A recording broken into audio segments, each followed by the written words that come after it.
Your doctor has recommended that you undergo surgery to repair a hiatal hernia. But what does that actually mean? Your diaphragm is a muscle that separates your chest from your abdomen and helps you to breathe. Normally, the diaphragm has an opening for the esophagus to pass through, where it connects with the stomach. A hiatal hernia occurs when part of the stomach pushes upward through this small opening. Your hiatal hernia may be causing considerable discomfort with symptoms like heartburn, difficulty swallowing, chest pain, and belching. The reasons why hiatal hernias form are not known, but they are quite common. A hernia is dangerous only if it becomes strangulated. That means that a portion of the stomach that is pushed up into the chest may become pinched, preventing blood from reaching it. If this happens, you may require emergency surgery to restore blood flow and to repair the hernia.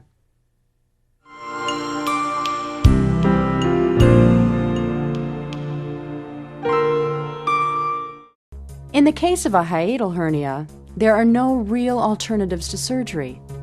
Hernias often remain stable, and symptoms may be sometimes managed with medication and other therapies, but they never cure themselves. And putting off surgery increases the risk of developing a strangulated hernia and even breathing problems. Because of these risks, it's rare these days for a physician to recommend any treatment other than the surgical repair of a hiatal hernia. Surgical procedures performed by making an incision large enough to expose the entire operative area are called open procedures. Your doctor believes that your medical condition and overall state of health make you a good candidate for a less intrusive laparoscopic surgery. A laparoscope is a narrow tube that contains a light source and a small video camera. Using a laparoscope, the surgeon is able to operate by making one or more very small incisions, through which the sterile laparoscope and possibly other instruments are inserted into the body. Using the laparoscope's video camera, the surgeon is able to explore and inspect the interior of the abdomen, often allowing the surgeon to see with greater detail and with more clarity than with the human eye alone. However, it is important to understand that during the procedure, your surgical team is always prepared to convert a laparoscopic procedure to an open procedure, should they feel that your condition requires a more direct approach. If the surgical team makes this decision, you will find upon waking up that your doctor has made a larger incision and that healing may proceed more slowly. Converting to an open procedure will affect the length of your recovery and will probably require hospitalization. Of course, no surgery is completely risk-free, but your physician believes that if you decide not to undergo the recommended procedure, you may be putting your health at risk.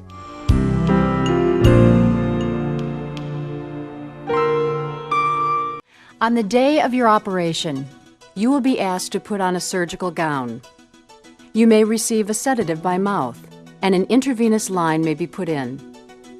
You will then be transferred to the operating table. In the operating room, the anesthesiologist will begin to administer anesthesia, most probably general anesthesia. The surgeon will then apply antiseptic solution to the skin around the area where the incisions will be made. Place a sterile drape around the operative site. After allowing a few minutes for the anesthetic to take effect, a small incision is made above the umbilicus.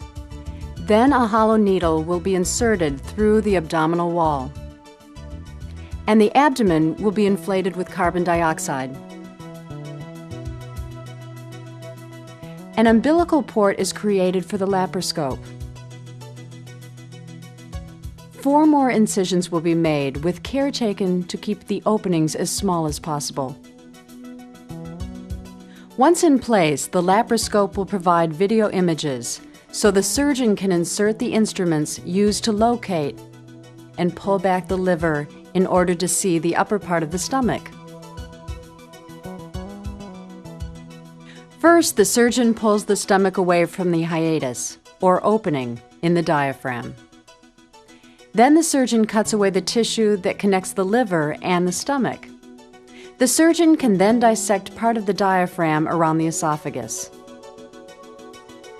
This gives better access to the diaphragm and the esophagus. Next, the surgeon pulls the esophagus upwards and closes the hiatus with sutures. Some hiatal hernias can cause persistent and painful acid reflux, and your doctor may decide to correct the problem surgically. In this case, the surgeon divides and separates the arteries that supply blood to the top of the stomach. After freeing the stomach from the spleen, your doctor wraps the upper portion of the stomach around the esophagus and sutures it into place. A rubber tube is placed in the esophagus to keep the wrap from becoming too tight. All of the instruments are withdrawn. The carbon dioxide is allowed to escape. The muscle layers and other tissues are sewn together, and the skin is closed with sutures or staples. Finally, sterile dressings are applied.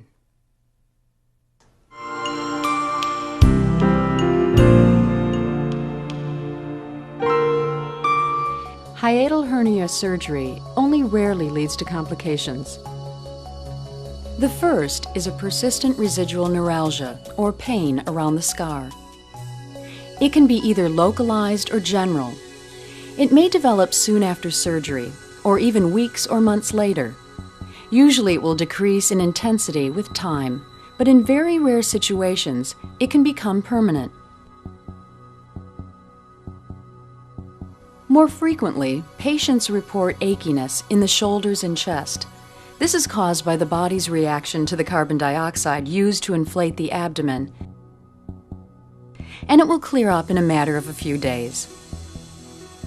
The most serious problem would likely be a puncture in the bowel or liver, but these are very rare occurrences. Finally, as mentioned earlier, the surgical team may decide to end the laparoscopic procedure and convert to an open surgery.